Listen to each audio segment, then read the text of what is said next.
Meus irmãos, a paz do nosso Senhor Jesus Cristo, graça e paz da parte de Deus, nosso Pai, e do nosso Senhor Jesus Cristo. Meus amados, pela tão grande misericórdia de Deus, já estamos na lição de número 9, onde tem como título Espírito Santo, o Regenerador. O texto áureo. Jesus respondeu e disse-lhe: na verdade te digo, que aquele que não pode nascer de novo, não pode ver o reino de Deus. Aqui é um encontro com Nicodemos, aquela passagem bastante conhecida entre os irmãos, e que o Senhor Jesus vai ensinar esse mestre da lei, esse doutor da lei, o que realmente é um novo nascimento, porque até então ele não sabia o que era um novo nascimento. Ele estava todo equivocado, ele estava todo cheio de dúvida, perguntando se o nascimento era físico, de um homem velho ser colocado novamente no ventre. Veja que pensamento, né? Aí o Senhor Jesus Cristo ensina o que realmente é um novo nascimento.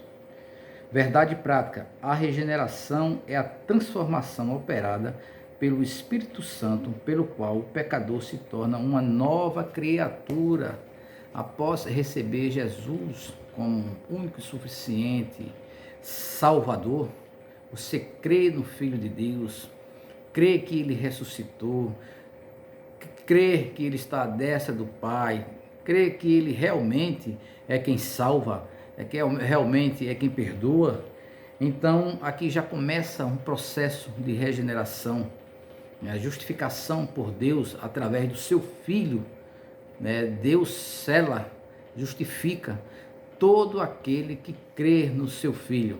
Vem a regeneração, o novo nascimento, um caminho para a santidade. Então, meus queridos e amados irmãos, a leitura bíblica desta lição encontra-se no Evangelho segundo João, capítulo 3, versículo do 1 ao 8. Os objetivos específicos da lição: primeiro, vai nos ensinar, vai nos mostrar, vai explicar que a regeneração é uma obra trinitária, planejada pelo Pai, realizada pelo Filho e aplicada pelo Espírito Santo. O Pai envia, o Filho faz a obra e o Espírito Santo faz a aplicação. O segundo ponto é mostrar que a regeneração é uma transformação espiritual interior indispensável à salvação. Não é aquilo que vem de fora para dentro, é de dentro para fora a verdadeira regeneração. Terceiro ponto, apontar os sinais práticos do novo nascimento: justificação, santificação e o fruto do Espírito. Então, a justificação, Deus justifica todo aquele que crê no seu Filho. Então, meus queridos irmãos, vamos fechar os nossos olhos, baixar a cabeça, vamos ter um momento de oração. Vamos pedir ao Pai, ao Espírito Santo, que nos ilumine, nos capacite nesta lição, nos acompanhe em toda a lição. Justo e soberano e eterno Deus, Pai do nosso Senhor Jesus Cristo. Senhor, estamos aqui diante de Ti em mais uma lição, a 9ª lição, meu Pai. Que o Senhor estenda a sua mão neste dia, derrame suas bênçãos sobre cada um que está assistindo este vídeo e aqueles que irão assistir futuramente, Senhor, aonde esta palavra chegar. Senhor, que Teu Espírito Santo nos ilumine, nos capacitando, nos dando discernimento acerca da Tua palavra. Eu Te agradeço, meu Senhor, por estar aqui neste momento tão precioso. Sei que muitos queríamos estar dando uma aula hoje, pregando a Tua palavra hoje, mas não podem. Mas sabemos também que outros podem, mas não dão valor, não querem. Mas nós podemos e queremos, não porque somos fortes, mas pela tua tão grande misericórdia na nossa vida. Te agradeço, meu Senhor, em nome do teu Filho amado Jesus, que reina para todos os séculos. Amém. Graças a Deus. Meus queridos e amados irmãos, quero vos falar um pouco da atuação da obra do Espírito Santo de Deus no Antigo Testamento, na Antiga Aliança. Se fizermos, meus irmãos, uma leitura superficial das Escrituras, iremos ter uma impressão que o Espírito Santo só começa a atuar no dia de Pentecoste, narrado lá em Atos dos Apóstolos, capítulo 2, aquele derramamento do Espírito Santo. Mas este conceito é incorreto, não é verdadeiro, é falso, pois o Espírito Santo, ele atua no Antigo Testamento desde a criação. Antes que Deus dissesse haja luz, o Espírito Santo já estava equilibrando, já estava sustentando todas as coisas. Ele é o co-criador de todas as coisas. Em Gênesis, capítulo 1, versículo 1 ao 2, no princípio criou Deus, Elohim, os céus e a terra. E a terra era sem forma e vazia. E o Espírito de Deus se movia sobre a face das águas. Então, quando eu estou falando Deus, já estou falando Elohim. Já é a trindade encontrada aqui nesse texto. E é bem clara sobre o Espírito. O Espírito se movia sobre as águas. Mas o Espírito Santo, ele tem participação como um co-criador, da grande criação da terra, mas também de todos os animais e principalmente do ser humano. Quando Deus diz, façamos o homem a nossa imagem conforme nossa semelhança, nós vemos aqui também a alusão à Trindade. Nós vemos nessa passagem a Trindade. É tanto que lá no capítulo 2 de Gênesis, no versículo 7, está escrito: então o Senhor Deus soprou o homem do pó da terra, formou o homem do pó da terra, soprou-lhe as narinas e o homem tornou-se alma vivente. O sopro do Espírito, a vida do Espírito. Na profecia registrada em Ezequiel também, capítulo 37, que fala a respeito de um renascimento da nação de Israel, observamos novamente também esta afirmação de que o Espírito de Deus concede a vida ao ser humano. Então ele está lá na criação, sendo um co-criador de todas as coisas, na participação da formação do homem e na participação de dar vida àquele boneco, naquele boneco de barro inanimado, através do Espírito, o Espírito Santo de Deus. Veja o que está escrito em Ezequiel, capítulo 37, versículo 14.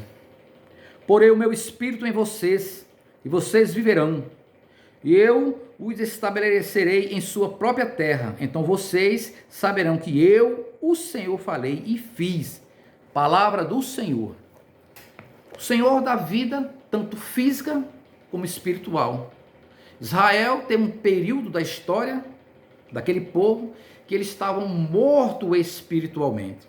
Então o Senhor levanta o profeta Ezequiel para profetizar, para dar vida através das suas palavras, profeta boca de Deus, uma nova vida espiritual, uma nova esperança a esse povo. Então a atuação do Espírito Santo de forma contínua em todo o processo da criação, do universo, todas as formas de vida, também do ser humano, que é a coroa da criação, o Espírito Santo teve participação. No período pré-diluviano, o Espírito Santo também teve participação no plano da redenção, no plano da salvação, contendendo com o espírito do homem.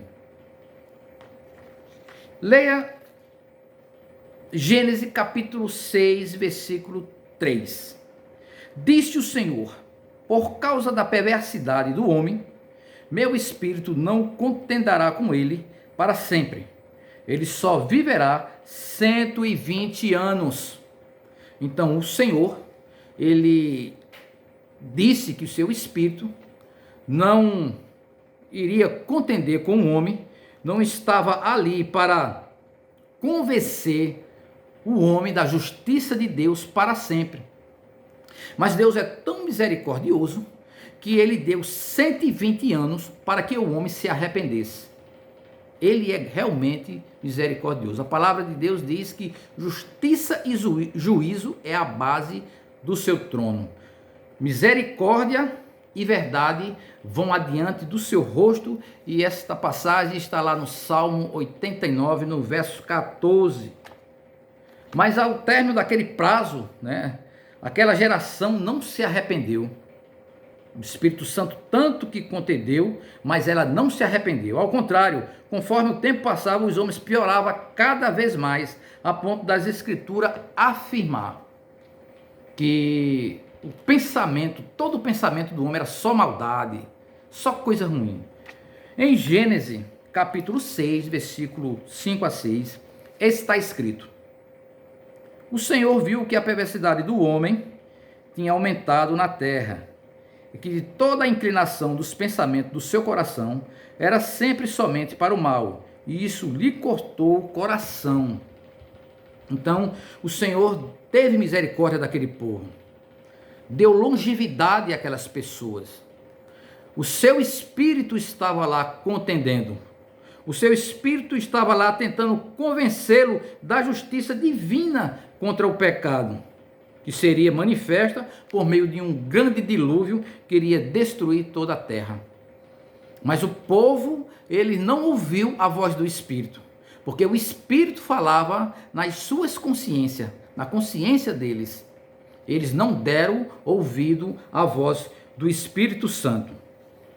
Então, Deus cumpriu a sua justiça, derramando o dilúvio sobre toda a terra, destruir completamente aquela sociedade pecadora, aquela sociedade ímpia, salvando apenas Noé e mais 7 pessoas por meio da arca. No período patriarcal, nós vemos notoriamente a presença, a atuação do Espírito Santo sobre os patriarcas. Abraão, Isaac, Jacó e José, principalmente em José. Vamos destacar José. José era um homem cheio do Espírito Santo. José tinha sonhos proféticos e ele tinha um dom dado pelo Espírito Santo de desvendar, de interpretar, é melhor esta palavra, de interpretar sonhos.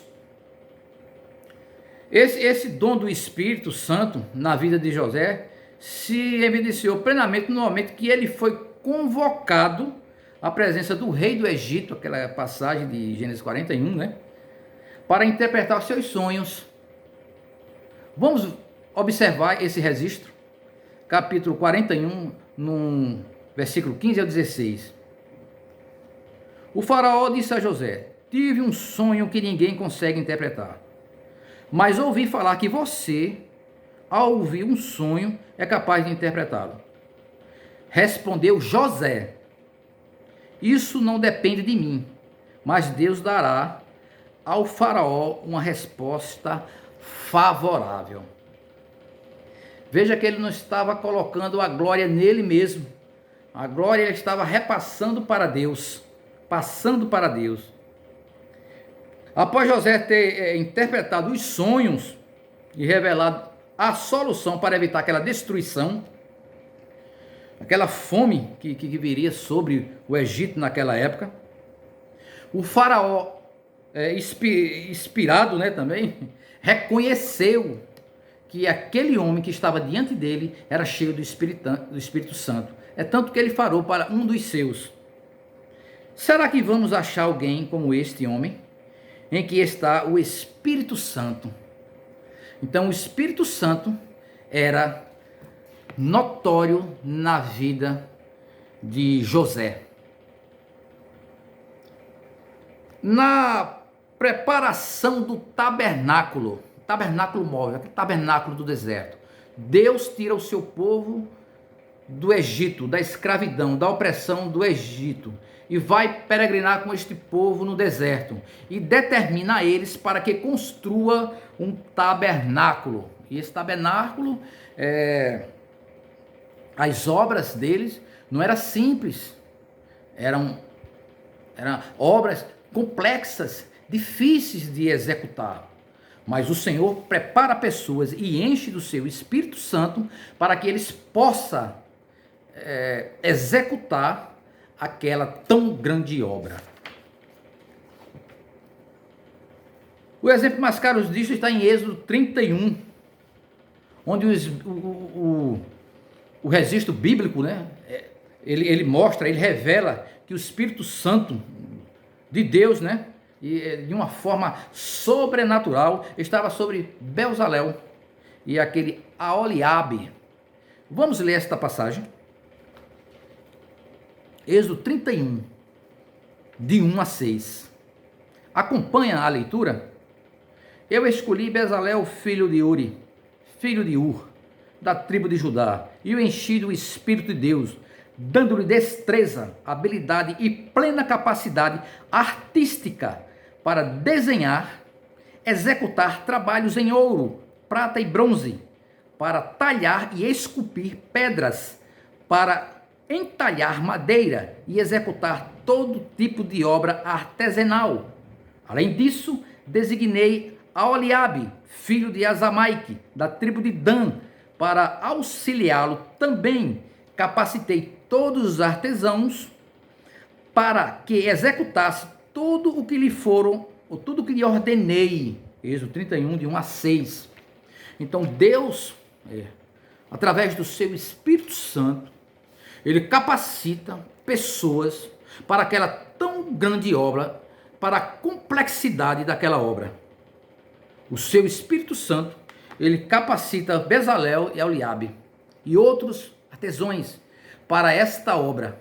Então o Espírito Santo, de uma maneira notória, se você ler atentamente as Escrituras, não de uma maneira parcial, você vai ver que o Espírito Santo não estava só lá em Atos, capítulo 2, lá no dia de Pentecostes, mas sim desde o princípio.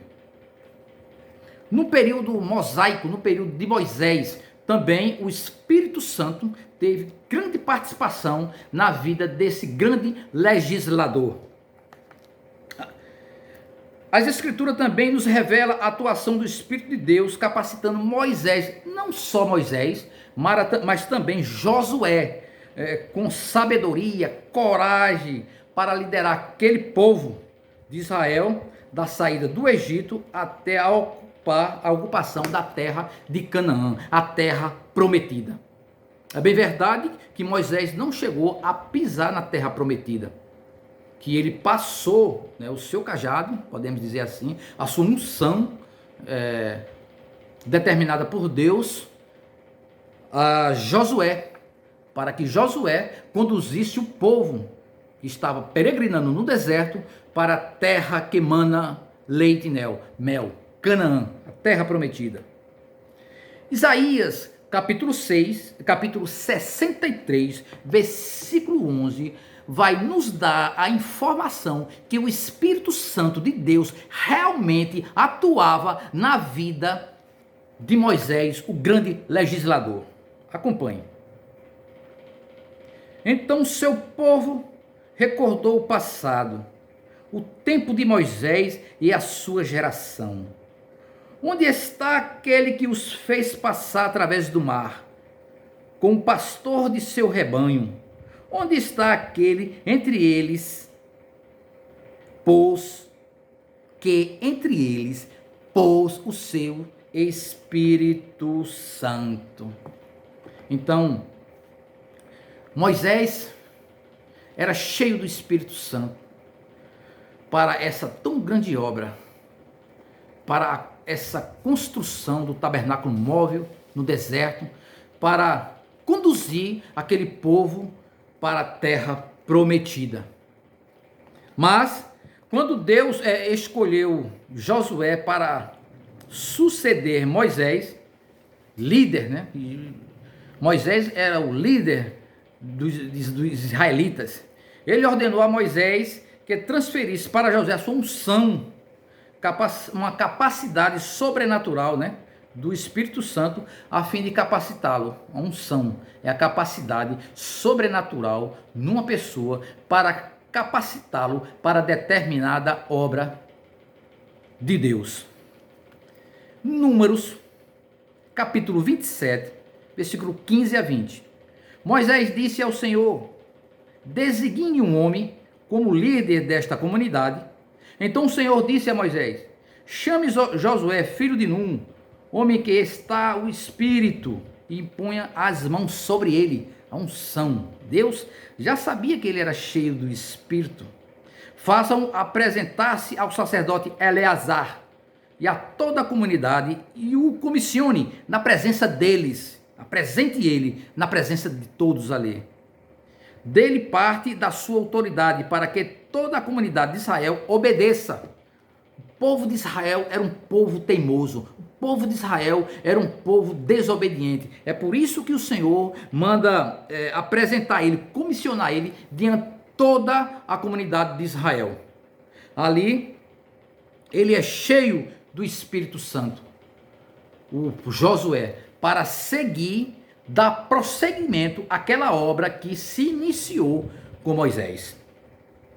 No período teocrático, que é o período dos juízes, os 13 juízes da nação de Israel, de Otoniel até Samuel, nós vemos que a atuação do Espírito Santo também é bastante visível nas páginas das Escrituras Sagradas. Principalmente sobre Gideão, sobre Jefté e sobre Sansão. Em Juízes, capítulo 6, versículo 34, também versículo 8, versículo 28, vamos fazer uma junção desses versículos para compreendermos a passagem.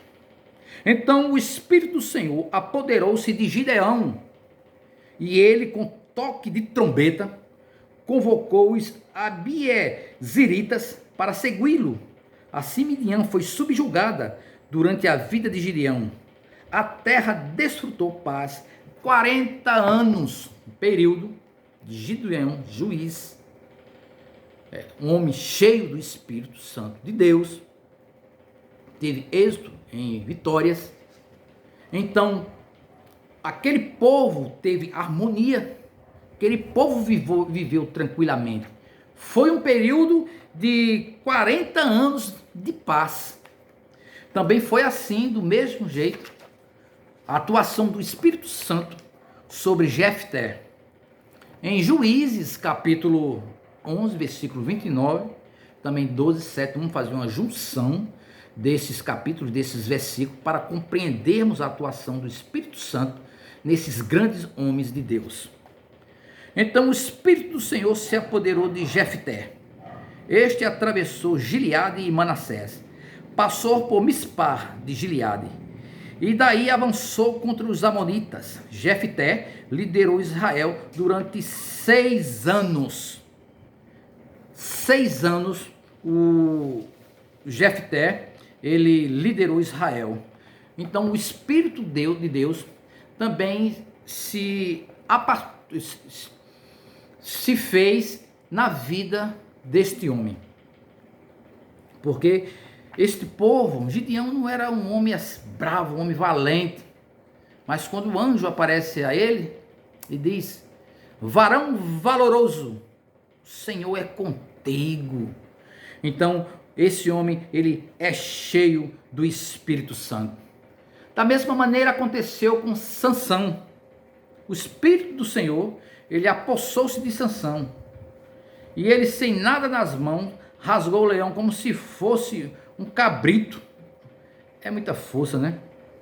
Também aquela queixada que ele pegou e com ela matou 1000 homens. Força, poder dada pelo Espírito Santo. A atuação do Espírito Santo no plano divino, redentor de Deus, desde o começo da criação, e vai ser assim até a restauração. Essa passagem encontra-se em Juízes 14, versículo 6, 15, versículo 14 a 15, versículo 20. No período monárquico, que foi o período dos reis de Israel, Saul foi o primeiro rei de Israel. Vocês sabiam que o Espírito Santo de Deus se apoderou de Saul também, deu-lhe poder a Saul também? Em uma passagem que encontra-se em 1 Samuel, capítulo 11, versículo 1 a 11. Abra sua Bíblia e acompanhe a leitura, meu irmão. O amonita Naás avançou contra a cidade de Jabes, Gileade, e a cercou. Naás, o amonita, respondeu: só farei um tratado com vocês sob a condição de que eu arranque o olho direito de cada um de vocês. Que maldade, hein? Esse Anás. Cada um de vocês. E assim humilhe todo Israel. Queria humilhar o povo escolhido por Deus, o povo de Deus. Quando Saul ouviu estas palavras, o Espírito de Deus apoderou-se dele e ele ficou furioso. No dia seguinte, Saul dividiu seus soldados em 3 grupos e entraram no acampamento amonita na alta madrugada e os mataram até a hora mais quente do dia. Até o meio-dia houve matança naquele dia. Aqueles que sobreviveram se dispersaram de tal modo que não ficaram 2 juntos. Veja que força, veja que poder. Não era a força do homem aqui, era a força que o Espírito Santo de Deus lhe dava, o discernimento do Espírito de Deus. Do mesmo jeito foi com Davi. Davi, ele foi cheio do Espírito Santo desde o momento em que Samuel, o profeta Samuel, se dirigiu à casa de Jessé, pai de Davi, para escolher a qual Deus queria que fosse o futuro rei de Israel. Essa passagem encontra-se em 1 Samuel, capítulo 16, versículo 13. Meus queridos irmãos, abra a sua Bíblia e acompanhe a leitura. Samuel apanhou o chifre cheio de óleo e ungiu na presença de seus irmãos. E a partir daquele dia, o Espírito do Senhor apoderou-se de Davi. E Samuel voltou para Ramá. A partir daquele dia, o Espírito do Senhor se apoderou de Davi. O Espírito Santo atuando em toda a história da humanidade. Observamos também uma certeza do rei Davi. Lá no Salmos, capítulo 51, versículo 11, ele tem a certeza que ele é cheio do Espírito Santo. Ele não tem dúvida que o Espírito Santo está atuando, está ajudando ele, está discernindo ele em todas as suas decisões. Então ele diz, falando com Deus: não me expulse da tua presença, nem tire de mim o teu Santo Espírito. Nem tire de mim, não me expulsa da tua presença, Deus. Nem tire de mim o teu Espírito Santo. Aleluia. Em 1 Reis, aqui vamos em 1 Reis 1:37, vamos falar da unção do Espírito Santo sobre a vida do rei Salomão, homem de grande sabedoria, de grande destaque na Bíblia, como o homem mais sábio, né, de toda a Bíblia. Quando o filho de Davi, Salomão, foi ungido rei de Israel, a unção do Espírito Santo que estava sobre Davi passou a habitar também em Salomão. 1 Reis, capítulo 1, versículo 37. Assim como o Senhor esteve com o rei Davi, meu Senhor, também esteve ele com Salomão, para que ele tenha um reinado ainda mais glorioso que o reinado do meu Senhor Davi. E realmente foi. O reinado de Salomão foi um reinado glorioso. A unção do Espírito de Deus sobre Salomão, né, fez a diferença. Fez dele um homem mais sábio que já existiu em toda a terra. Era constantemente visitado pelos curiosos, por rainhas, por príncipes, por reis, aqueles que ouviam falar da grande sabedoria daquele homem. Ele tornou-se muito rico e muito próspero e poderoso devido à sabedoria, devido à atuação do espírito de sabedoria e ciência que estava sobre ele. E ele falou, Salomão: dá, pois, ao teu servo um coração cheio de discernimento para governar o teu povo e capaz de distinguir entre o bem e o mal. Deus lhe disse: lhe darei um coração sábio, aleluia, e capaz de decidir, de modo que nunca houve nem haverá ninguém como você. Lhe darei o espírito de sabedoria, o espírito de inteligência, o espírito de conhecimento, o espírito da ciência. E realmente ele tornou-se um dos homens, um homem mais sábio da sua época. Havia homens sábios daquela época, mas a sabedoria de Salomão, o QI, né, de Salomão, estava muito mais acima de que todos daquela época. E também nós vemos grande participação do Espírito Santo na vida dos profetas. Em Provérbios 29, 18, onde não há revelação divina, o povo se desvia. Mas como é feliz quem obedece à lei, né? Quando não há uma revelação, quando o Espírito Santo se ausenta, realmente não há revelação, realmente não há poder. Para que os profetas do Antigo Testamento pudessem cumprir essa missão, né, Deus lhe enviou o seu Espírito Santo. Cada um tinha uma missão. E o Senhor dava o seu Espírito para que eles tivessem coragem, para que eles tivessem força e poder para realizar a missão dada por Deus. Falava por meio deles e os capacitava a realizar obras. Deus falava através dos profetas, dava capacidade a eles para realizar obras. Que coisa linda. Diversos textos bíblicos enfatizam a ação do Espírito Santo de Deus nos profetas no Antigo Testamento. São muitos textos. Vamos ler alguns. Isaías, capítulo 48, 16 e 17. Aproxime-se de mim e escute isso. Desde o primeiro anúncio, não farei secretamente. Na hora em que acontecer, estarei ali. Agora, o soberano, o Senhor, me enviou com seu Espírito. O Senhor me enviou com seu Espírito. Assim diz o Senhor, o seu Redentor, o Santo de Israel. Eu sou o Senhor, eu sou o Deus que lhe ensina e que é melhor para você, que o dirige no caminho em que você deve ir. Então, Deus sempre enviava o Espírito Santo para ajudar esses homens no caminho, né, na obra, daquilo que Deus queria realizar através dos profetas, daquilo que Deus queria que o povo ouvisse através da boca dos profetas. Ezequiel, capítulo 2, versículo 1 a 3, ele me disse: filho do homem, fique em pé, pois eu vou falar com você. Enquanto ele falava, o Espírito entrou em mim. No profeta Ezequiel. Ele disse: filho do homem, vou enviá-lo ao israelita, nação rebelde que se rebelou contra mim. Até hoje eles e os seus antepassados têm se revoltado contra mim. Olha aí. Então ele disse: olha, quando eu falava, o Espírito do Senhor entrou em mim. Daniel. Por fim veio Daniel à minha presença, e eu, Nabucodonosor, lhe contei o sonho.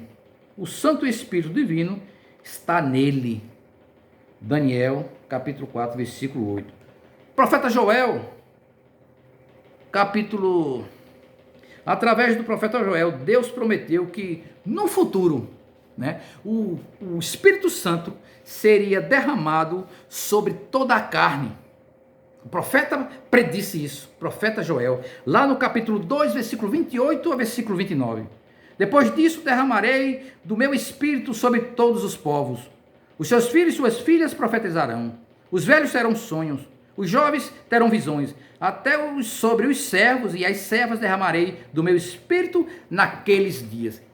Estava apontando para o derramamento do Espírito Santo, já na Nova Aliança, lá no dia de Pentecoste, capítulo 2 do livro de Atos dos Apóstolos. Jesus preparou o povo para isso. Quando Jesus estava prestes a ser assunto, ser recebido no céu, a ascender ao céu, ele disse: ficai em Jerusalém e esperai a promessa do Pai que dele ouviste. Ele fala, na verdade, João batizava com água, mas vós sereis batizado, não muito poucos dias depois, com o Espírito Santo. Aí ele diz, para ser minhas testemunhas, Jerusalém, Judéia, Samaria, né? Até os confins da terra. Jesus falou, Jesus preparou o povo dele, os seus discípulos, para este grande dia, derramamento do Espírito Santo.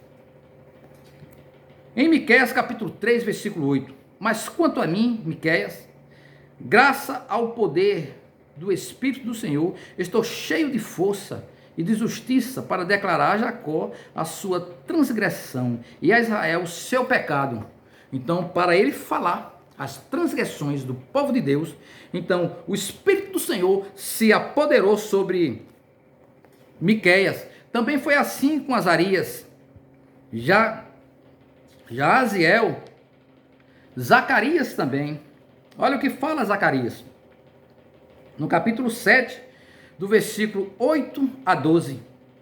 E a palavra do Senhor veio novamente a Zacarias, mas eles se recusaram a dar atenção, endureceram o coração, e não ouviram a lei e as palavras do Senhor dos exércitos. Tinha falado pelo seu Espírito por meio dos antigos profetas. Por isso o Senhor dos exércitos retirou-se muito. Então o Senhor falava com os profetas através do seu Espírito Santo. Em 1 Pedro, capítulo 10, versículo 12, está escrito: eles foi revelado que estava ministrando não para si próprios, mas para vocês, quando falava das coisas que agora lhes foram anunciadas por meio daqueles que lhe pregaram o Evangelho pelo Espírito Santo, enviado dos céus, coisas que até os anjos anseiam, aleluia, observar. Os anjos, eles anseiam a pregar o Evangelho. Mas esse direito Deus deu só ao homem, a pregar o Evangelho, a pregar as boas novas. Glória a Deus. 2 Pedro 1, 21. Assim temos ainda mais firme a palavra dos profetas.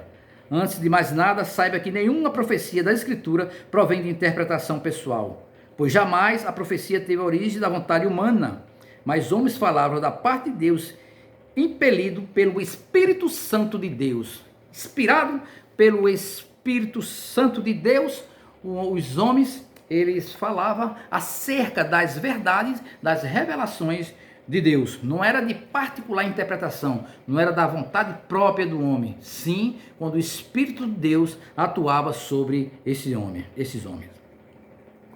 Mas também tem uma grande obra do Espírito Santo no Novo Testamento. Eu concluo aqui o Antigo Testamento, mas no Novo Testamento temos obra do Espírito Santo. Já começa com João Batista. Deus, através dos profetas, ele fala, né, que haveria uma pessoa que vinha preparar o caminho. Deus precisava enviar o seu filho ao mundo.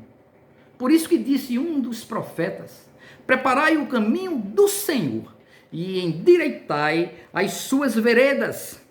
Isaías capítulo 40, versículo 3 a 5, nos mostra esta verdade, esta profecia acerca de João Batista, o precursor do Messias.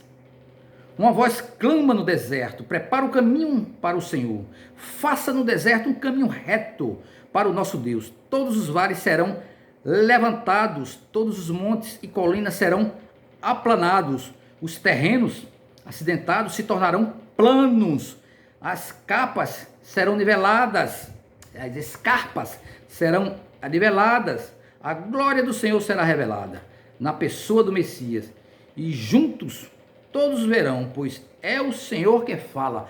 Prepara ali o caminho. Estava apontando para João Batista, o precursor do Messias. Isso vai ficar mais claro lá em Malaquias capítulo 3, versículo 1. Veja, eu enviarei o meu mensageiro que preparará o caminho diante de mim.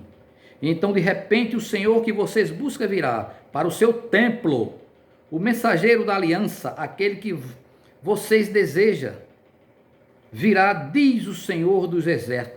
400 anos depois que Malaquias, o último profeta da antiga aliança, né? Ele prenunciou, ele profetizou acerca do Messias. Isso aí torna-se verdade nas páginas do Evangelho. Então, o nascimento de João Batista, que também foi um homem cheio do Espírito Santo, foi um nascimento milagroso da parte de Deus, né? Um homem cheio do Espírito Santo, pregando a verdade ali no deserto, sem medo das autoridades daquela época. Ele encarava sem uma espada na mão, sem nada, mas com a palavra de Deus, e todos o temiam. Então o anjo Gabriel aparece ao sacerdote Zacarias para lhes revelar que seu filho será aquele que preparar o caminho para o Senhor, aquele que Malaquias falou, aquele que Isaías falou. Também o anjo fala com o pai dele, Zacarias, né? E vamos ler essa passagem, é muito linda essa passagem. Está em Lucas capítulo 1, versículo 11 a 17. Então o anjo do Senhor apareceu a Zacarias. O anjo lhe disse: não tenha medo, Zacarias, sua oração foi ouvida. Isabel, sua mulher, lhe dará um filho, e você lhe dará o nome de João. Ele será motivo de prazer e de alegria para você, e muitos se alegrarão por causa do nascimento dele, pois será grande aos olhos do Senhor. Ele será cheio do Espírito Santo, aleluia, desde o ventre de sua mãe. Fará retornar muitos dentre o povo de Israel ao Senhor. Ele era o profeta que pregava o batismo do arrependimento para trazer aquele povo que estava desgarrado, né, novamente aos apriscos do Senhor. E irá diante do Senhor no espírito e no poder de Elias, para fazer voltar o coração dos pais a seus filhos, e os desobedientes à sabedoria do justo, para deixar um povo preparado para o Senhor. Está lá em Lucas. Então, conforme as palavras do anjo Gabriel, né, esse menino receberia o nome de João, João Batista. Ele seria cheio do Espírito Santo, desde a sua gestação, aleluia. Em Lucas capítulo 1, versículo 40 e 43, veja o que está escrito. Quando Isabel ouviu a saudação de Maria, o bebê agitou-se em seu ventre. Isabel ficou cheia do Espírito Santo, e alta voz clamou: mas por que sou tão graciada ao ponto de me visitar a mãe do meu Senhor? Então aquele menino, ele se mexeu dentro dela, ela ficou cheia do Espírito Santo também. Até o próprio Jesus fala sobre o João Batista, né, que não tinha, dos nascidos de mulher, não tinha ninguém maior do que João Batista. Veja o que está escrito lá em Mateus capítulo 11, versículo 9 ao versículo 11, acompanhe. Afinal, o que foram ver? Um profeta? Sim, eu lhes digo, e mais que profeta. Digo-lhes, na verdade, entre os nascidos de mulher, não surgiu ninguém maior do que João Batista. João Batista era cheio do Espírito Santo. João Batista O próprio Jesus disse que dentre nascido de mulher ninguém foi maior, mas também ele diz, o menor lá no céu é maior do que ele. Aleluia, glória a Deus. Agora o Espírito Santo também foi muito atuante no ministério terreno do nosso Senhor Jesus Cristo. Quando Jesus Cristo encarnou, né, porque ele Deus, né, homem, 100% Deus, 100% homem, como homem, ele precisava da unção do Espírito Santo sobre ele, como precisava. Havia uma profecia no Antigo Testamento que falava sobre esse poder, sobre essa unção do Espírito de sabedoria e de ciência que Jesus Cristo receberia. Vamos ler em Isaías, abra sua Bíblia, eu já estou abrindo a minha aqui, capítulo 11, versículo 1 e versículo 2. Porque brotará um rebento do tronco de Jessé, e das suas raízes um renovo frutificará. E repousará sobre ele o Espírito do Senhor, o Espírito de sabedoria, o Espírito de inteligência, o Espírito de conselheiro, o Espírito de fortaleza e o Espírito de conhecimento e temor do Senhor. Né? Então, estava apontando aqui para o nosso Senhor Jesus Cristo. Porque o ministério de Jesus, ele foi pautado, ele foi dirigido totalmente pelo Espírito Santo de Deus. Lá em Lucas, capítulo 10, 1, versículo 30 e 35, está escrito: mas o anjo lhe disse, você ficará grávida e dará à luz a um filho, lhe porá o nome de Jesus. Perguntou Maria ao anjo, como acontecerá isso, se sou virgem? O anjo respondeu, o Espírito Santo virá sobre você, e o poder do Altíssimo a cobrirá com a sua sombra. Assim aquele que há de nascer será chamado filho de ti, há de nascer será chamado Filho de Deus. Que coisa mais linda. Poucos dias após, né, do nascimento de Jesus Cristo, quando ele foi levado ao templo também, né, Simeão também foi cheio do Espírito Santo, aquela outra profetia foi cheia do Espírito Santo. O Espírito Santo, ele esteve presente em todo o ministério terreno do nosso Senhor Jesus Cristo. O Espírito Santo esteve presente até na morte e na ressurreição do nosso Senhor Jesus Cristo. Nós vimos essa passagem lá em Romanos, um dos maiores tratados teológicos do apóstolo Paulo, justificação pela fé, né? Romanos 8, capítulo 11. Sendo que o Espírito daquele que ressuscitou Jesus dentre os mortos habita em vós, aquele que ressuscitou a Cristo dentre os mortos também dará vida aos seus corpos mortais por meio do seu Espírito que habita em vocês. Olha, sendo que o Espírito daquele, quem é aquele que ressuscitou Jesus? Deus. Quem é o Espírito de Deus? Espírito Santo. Então esse mesmo Espírito Santo ajudou Jesus na sua ressurreição. O Espírito Santo está presente nesta obra divina de redenção e salvação, iniciada com o Pai. O Pai elege, o Filho vem para executar e o Espírito Santo, ele vem fazer a aplicação. O Espírito Santo na vida dos cristãos, também de uma forma muito notória nas páginas do Novo Testamento, nós vamos ver essa participação, essa atuação do Espírito Santo na vida dos santos.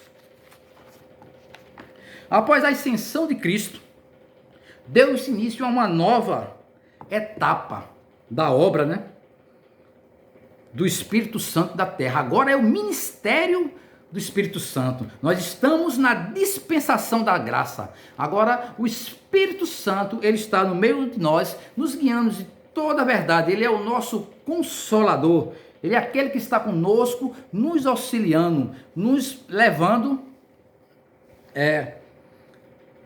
para aquele dia tão esperado, né? Aquele dia tão maravilhoso que será o encontro com o nosso Senhor Jesus Cristo. Então, após a ascensão de Cristo, deu-se início a uma nova etapa, o Espírito Santo na terra, na qual ele tornou-se o principal agente de Deus e de Cristo no mundo, desempenhando várias atribuições fundamentais. Estou falando do Espírito Santo. Estou falando do regenerador. O Espírito da verdade. O Espírito da promessa. O Espírito de Deus. Eu estou falando dele agora, da atuação dele. Na vida dos incrédulos, o Espírito Santo atua levando ao convencimento. Assim como estava atuando lá em Gênesis 6, quando havia grande mal ali na terra, né, que Deus disse: o meu Espírito não contenderá mais com o homem. Quer dizer, o Espírito Santo contendia, né, tentando convencer o homem da justiça de Deus. E agora é com os incrédulos. Na vida dos incrédulos, o Espírito Santo atua, levando ao conhecimento de seus pecados e da justiça divina, que efetuará juízo contra todo pecador. Vai haver um juízo. Vai haver o dia do juízo. Todos nós iremos prestar contas. Então, o Espírito Santo, ele prepara não só o crente, mas ele convence o ímpio dos seus pecados. O homem por si só, ele não é capaz de reconhecer a sua condição. Não tem condições de um ímpio, de uma pessoa que nunca ouviu falar de Deus, de ele mesmo preparar tudo e ser salvo. Não tem condições.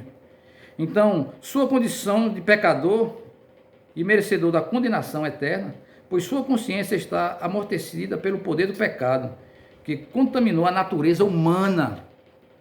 Então, aquilo que Adão e Eva fez lá no passado, lá no Éden, contaminou toda a raça humana.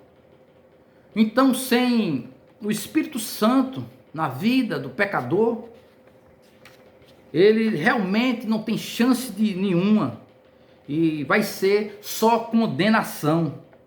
Por isso é fundamental a ação do Espírito Santo na mente humana, quem conduz ao arrependimento, pois sem este o homem não terá o perdão de seus pecados, nem poderá desfrutar da salvação, porque é ele que convence da justiça, do juízo, do pecado, da justiça, do juízo, do pecado, da justiça, do juízo.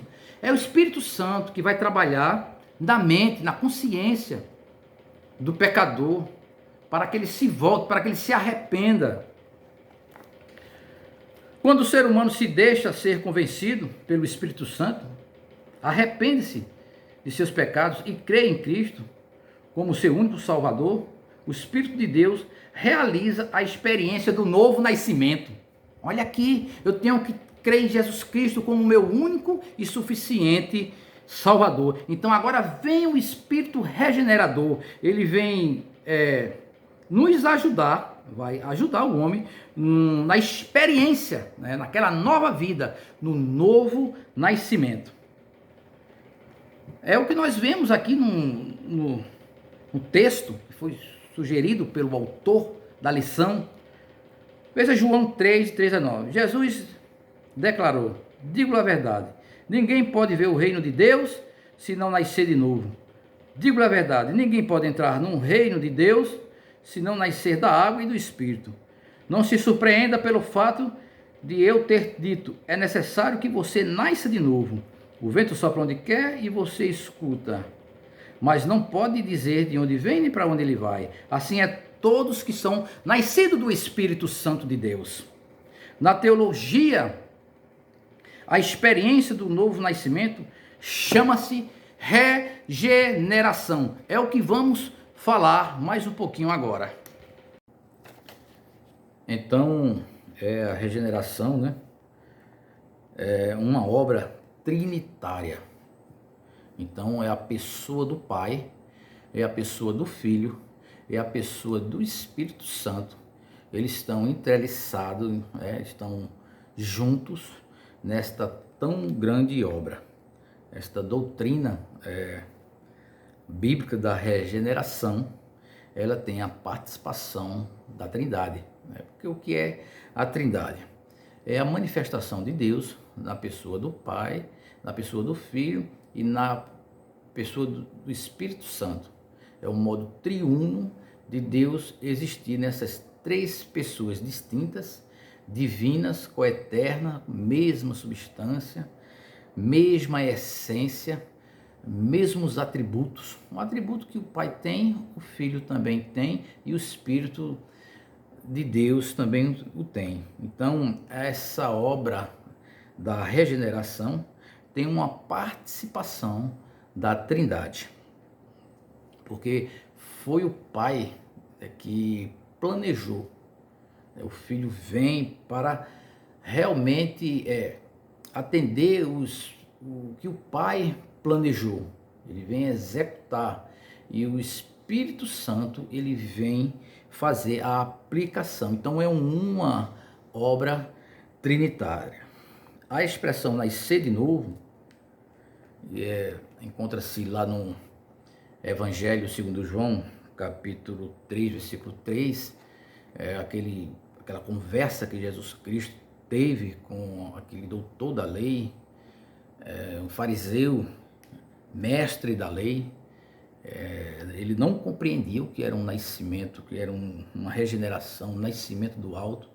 Ele confundiu a conversa com Jesus como se fosse um nascimento físico, do ventre, mas não. Jesus estava falando de algo que vem do alto, de algo que vem de cima, de um nascimento espiritual. É a tradução do verbo gereter, ser gerado ou nascer, do advérbio do alto, de cima de novo. No diálogo com Nicodemos, Jesus explica, né, que o nascer, ele não é um nascer físico, mas sim um nascer espiritual.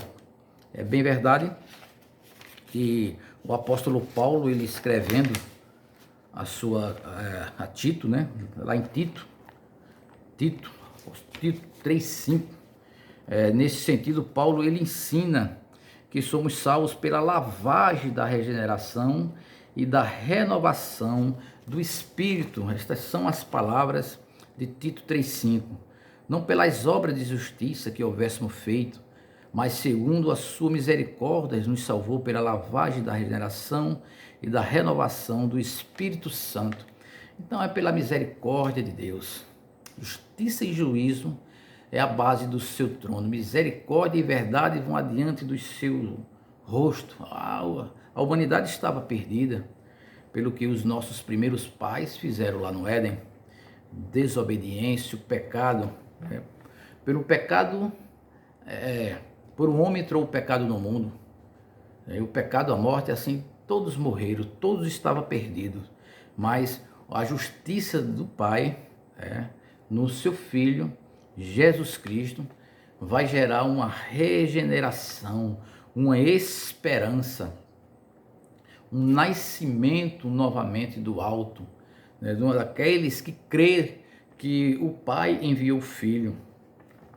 Porque a salvação é esta, crer em Deus como o único verdadeiro e a Jesus Cristo a quem Deus enviou. Se você crê naquilo que foi feito na cruz, na obra do Calvário, crê no nosso Senhor Jesus Cristo, o Espírito Santo se apossa de você. Então você não vai ser mais aquela pessoa que 1 Coríntios 6, 9 e 11 fala, né? Bebedices, né? Adultérios, maldizentes, fornicadores, essas coisas que o ímpio, né? Que é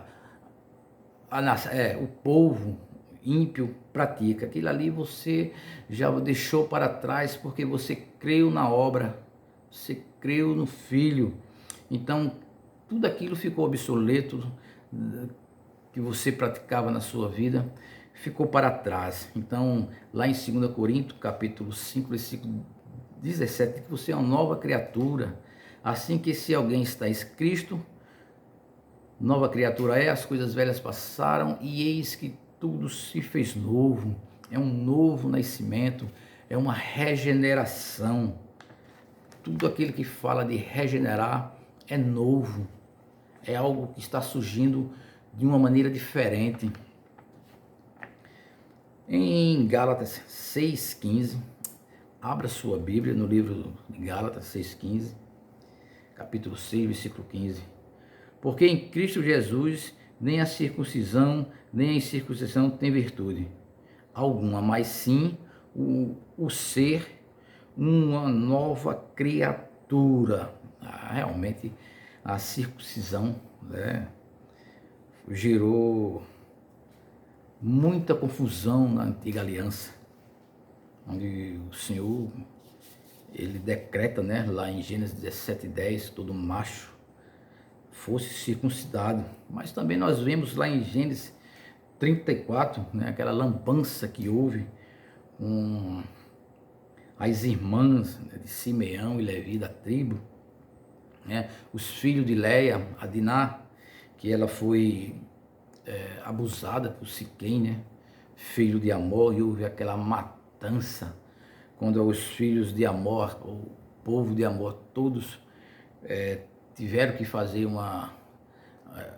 circuncisão, né, para que fosse aceito pelos irmãos Simeão e Levi, mas aquilo ali foi uma matança terrível. Então a circuncisão, ela realmente causou muita confusão no povo de Deus. A regeneração como uma exigência de Jesus Cristo. Vamos ver como é essa exigência de Jesus Cristo. Cristo declarou que aquele que nascer de novo, aquele que não nascer de novo, não pode entrar no reino de Deus, né? Aquele que não nascer do alto, não pode ver o reino de Deus. Jesus disse: arrependei-vos e crede no Evangelho. O mestre estava dizendo, é a palavra, crer na palavra, né? Que é a palavra que ela é a palavra da lavagem, né? Que tira do homem todas aquelas coisas, né, que outrora pertencia àquele ser, né? Fornicações, mentiras, tudo que o pecador pratica com a lavagem da palavra, né, a regeneração, o abraço do Espírito Santo na vida desta pessoa. Então realmente há uma transformação, mas essa transformação ela não é física, né? É uma transformação espiritual. O Espírito, o Pai como autor da salvação. A regeneração, um novo nascimento, tem sua origem no plano eterno e soberano de Deus, né? A palavra de Deus diz lá em Efésios 1:4, né? Porque nos elegeu antes da fundação do mundo para que fôssemos santos e irrepreensíveis diante dele em amor. Acompanhe a leitura em Efésios 1, versículo 4 e 15. Como também nos elegeu antes da fundação do mundo para que fôssemos santos e irrepreensíveis diante dele em amor. Então, é a eleição do Pai, né? Ele nos escolheu antes da fundação do mundo. A palavra de Deus diz que o Cordeiro foi imolado, né, antes da fundação do mundo. Está lá em Apocalipse, se eu não me engano, capítulo 13, versículo 8. Em Efésios, carta aos Efésios, capítulo 2, versículo 8 e 9, está escrito: porque pela graça sois salvos por meio da fé, e isso não vem de nós, é um dom de Deus, não vem das obras para que ninguém se glorie, né? Porque a graça, né, é um favor, né, imerecido. Então, para você ter acesso a esta graça, você tem que ter fé. E aí você vai se gloriar, né, na esperança da glória de Deus. Então, é pela fé em Cristo Jesus, naquilo que foi feito lá no Calvário. Então, se você olha para o Calvário e você crê naquilo que aconteceu lá no Calvário, foi para a salvação, foi para a regeneração, e aí sim, aí você encontra graça, né? Esta graça vem do alto também, vem da parte de Deus, porque a misericórdia de Deus é um favor de Deus para toda a humanidade. João capítulo 1, versículo 3 diz: os quais não nasceram do sangue, nem da vontade da carne, nem da vontade do varão, mas de Deus, né? Então nós observamos que o Nicodemos, ele, apesar de ser um homem bastante religioso, ele era um homem natural, né? E um homem natural, como diz as Escrituras, não compreende as coisas do Espírito, nem pode discerni-las, porque elas se discernem espiritualmente. Então, o nascer de novo, qual é o que você vê numa pessoa que é nascida no alto? O fruto do Espírito. Abra a sua Bíblia em o fruto do Espírito. Quais são os frutos do Espírito? Está lá em Gálatas 5:22. Amor, gozo, paz, longanimidade, benignidade, bondade, fé e mansidão. Então, adultério, mentiras, fornicações, tudo isso ficou para trás. Eis que agora tudo se fez novo. A regeneração como exigência, né? Como exigência de Jesus, né? Jesus disse, é necessário nascer de novo. O Pai como autor, né? Ele se escolheu antes da fundação do mundo. Agora é o Espírito Santo de Deus como um agente, né? Ele é quem trabalha, né, na regeneração. É um ato de misericórdia divina a regeneração. É o Pai que decreta, o Filho que a torna possível por sua morte e ressurreição, e o Espírito que realiza no coração do pecador. Jesus explicou essa ação do Espírito ao dizer: o que é nascido da carne é carne, e o que é nascido do Espírito é Espírito. A natureza espiritual da regeneração. Uma transformação interior. Nicodemos revelou incompreensão espiritual ao questionar Jesus: como pode um homem nascer sendo velho? A pergunta reflete sua visão limitada ao plano natural, né? Porque ele realmente era um homem natural, apesar de ser um homem religioso, né? Conhecia muito bem a Torá, mas ele não sabia dizer, não estava compreendendo aquilo que Jesus estava falando, né? Por quê? Porque ele não compreendia as coisas do Espírito. O homem natural não compreende as coisas do Espírito, nem pode discernir, porque ela se discerne espiritualmente. Mas o homem espiritual, bem de tudo, discerne. Nós encontramos essa passagem em 1 Coríntios, capítulo 2, versículo 14. O principal entre os judeus interpretou o nascer de novo como se fosse algo físico. Veja, que inocência, né? Que falta de conhecimento espiritual, né? Não tinha discernimento espiritual, essa é a verdade. Esse fato me dizia que a mente religiosa, espiritualmente morta e presa à lógica humana, é incapaz de compreender que a justiça de Deus não advém das obras, né?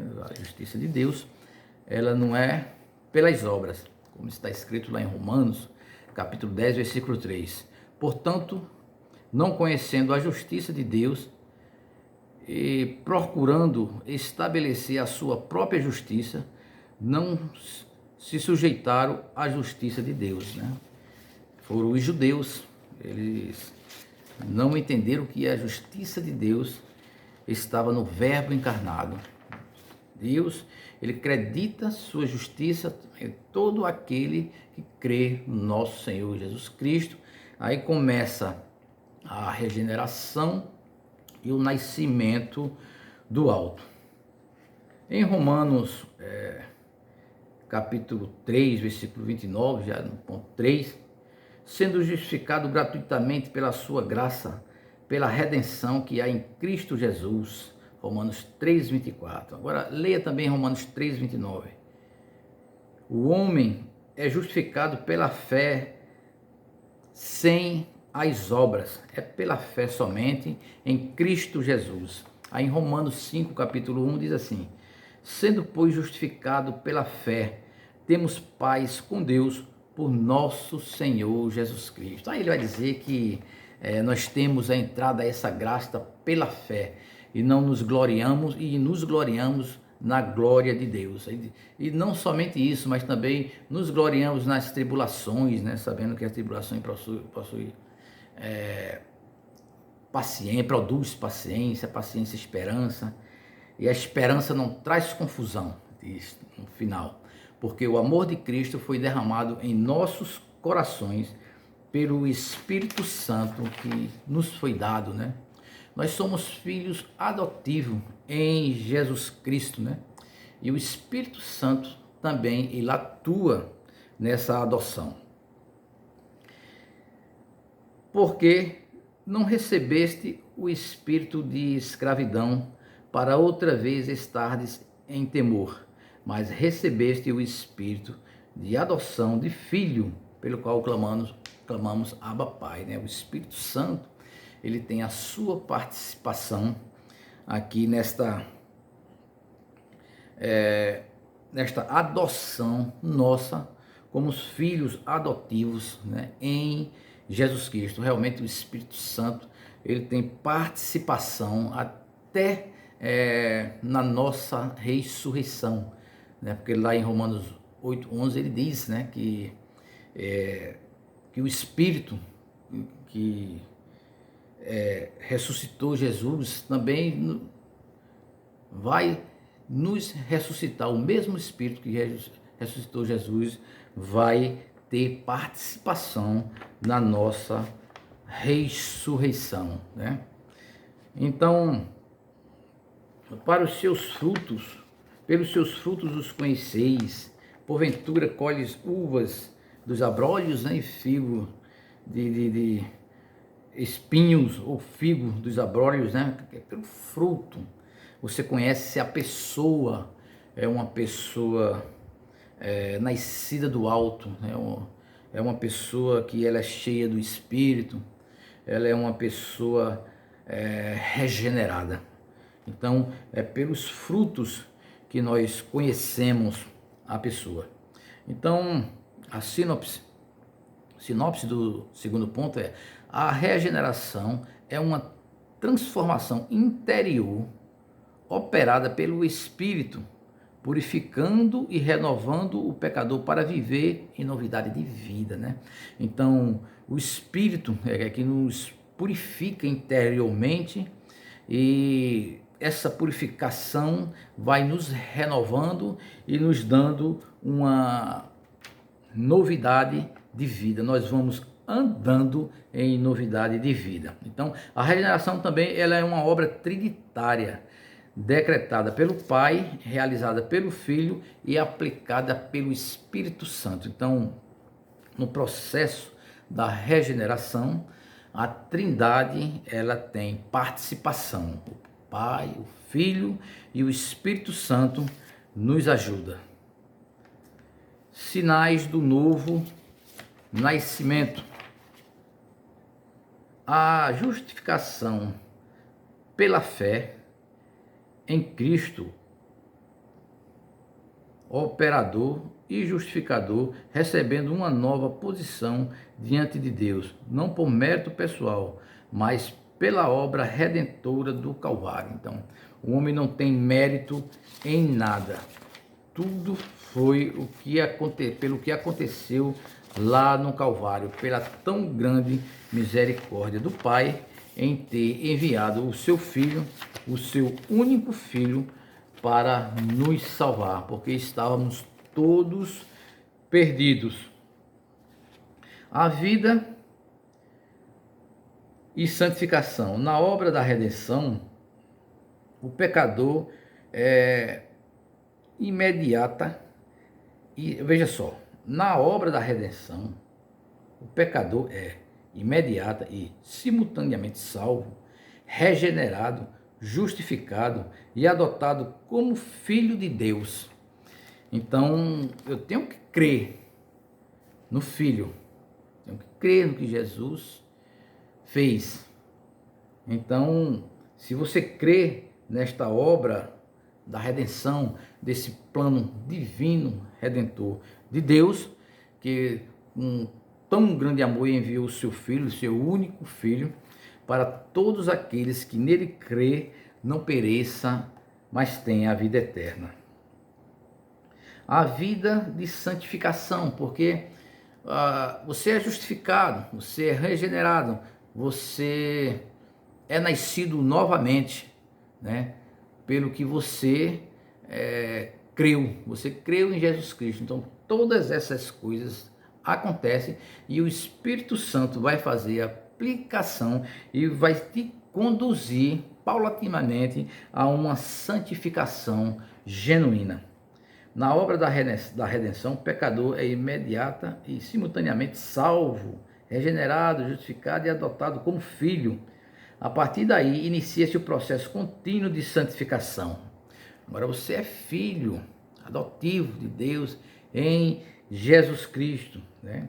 Com participação também do Espírito Santo, né? O Espírito de Deus é quem nos acolhe como filhos adotivos do pecado e consagrada à obediência até a sua glorificação no dia de Cristo, né? Até aquele dia maravilhoso, quando Cristo vinha com grande poder e muita glória.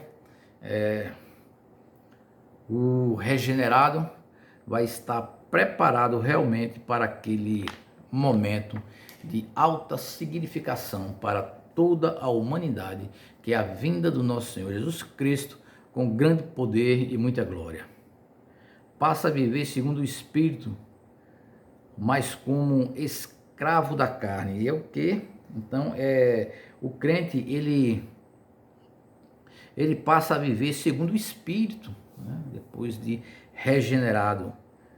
Então, aquelas coisas que ele praticava, as coisas velhas, ficaram para trás.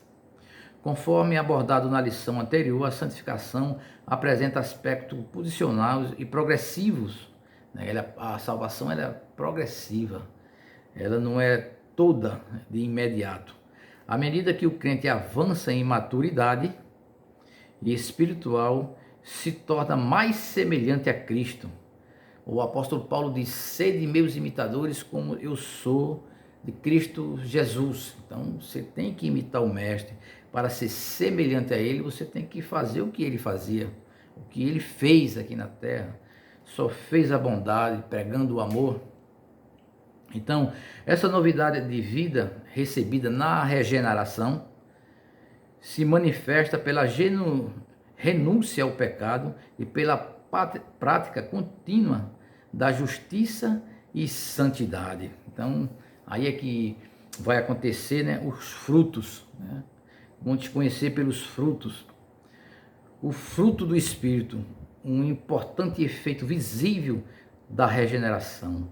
É o fruto do Espírito, né? O amor, que é o principal. O amor sempre está em primeiro lugar, né?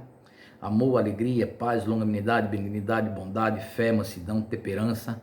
Encontra-se no livro de Gálatas, né? Capítulo 5, versículo 22 ao 23. Não se trata de dons espirituais, mas de virtude que o Espírito Santo produz no caráter do regenerado, com a expressão da sua nova vida. Antes eles eram dominados pelas paixões carnais, mas agora manifesta a presença do Espírito em suas atitudes diárias. Todo aquele que é cheio do Espírito, todo aquele que pratica os frutos do Espírito, ele é notoriamente observado e diferenciado de uma pessoa carnal. Aí diz aqui, ó, porque tanto o fruto do Espírito é a evidência prática da regeneração. Quem nasceu de novo é a árvore, mas nós conhecemos a árvore pelos frutos que ela dá.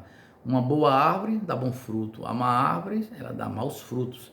Então aqueles que são nascidos do Espírito dão bons frutos, e os frutos do Espírito é esse que a gente acabou de ler, né? O amor, né? Benignidade, longanimidade, paz, mansidão, temperança. E quem nasceu de novo passa a refletir ainda que imperfeitamente o caráter de Cristo, em suas palavras, ações e reações.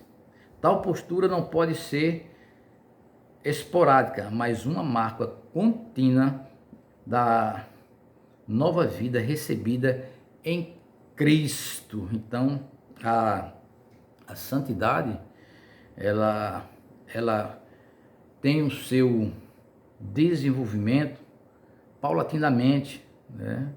Você vai encontrar uma maturidade espiritual, não rápido, não de uma vez, é contínua, é gradativa a tua busca à santidade. A sinopse do terceiro ponto. Os sinais do novo nascimento incluem a justiça pela fé, a vida de santidade e a manifestação contínua do fruto do Espírito. Então, tudo aqui que nós lemos acerca do fruto do Espírito, essa manifestação tem que ser contínua, né? Então, isto acontecendo, você está buscando a santidade paulatinamente. Então, meus amados e queridos irmãos, já estamos na conclusão. A regeneração é uma obra trinitária, operada pelo Espírito Santo, né? O Pai que teve, né? Idealizou essa regeneração, o Filho teve também a sua participação, e essa operação também ela é feita, é realizada através do Espírito Santo de Deus. Não é um esforço humano, mas uma transformação espiritual profunda, não é do meu próprio esforço, não, é uma transformação profunda espiritual, como um regenerador, né? O Espírito concede nova vida, uma nova natureza e uma nova direção ao ser humano, uma conversão, né? Uma nova natureza, né? Você não tem mais aquela natureza pecaminosa, você agora é dotado dos frutos do Espírito, você é nascido do alto, você é regenerado. É necessário nascer do alto, ou nascer de novo, né? Para ver e entrar no reino. Que cada crente se deixe conduzir pelo Espírito e reflita dia a dia a natureza divina recebida no novo nascimento. Graças a Deus, concluímos aqui a lição de número 9. Eu agradeço aos irmãos por estar comigo até este momento. Que o Senhor nos conceda mais outro momento como esse, na próxima lição, já vai ser a lição de número 10. E eu peço aos irmãos que dê um joinha, compartilhe, faça alguns comentários que eu respondo. Amém, meus queridos? Fique com Deus, que o Senhor abra a janela do céu hoje, derrame muita graça, muita paz. Eu espero que os irmãos tenham compreendido o que foi estudado hoje, né, acerca do Espírito Santo de Deus, a sua participação lá no Antigo Testamento, no Novo Testamento, e agora na dispensação da graça, o Espírito Santo como regenerador, né, como participante da regeneração. A regeneração é um ato, né, trinitário. Então, eu agradeço a todos por estar comigo até agora. Deus esteja com todos vós.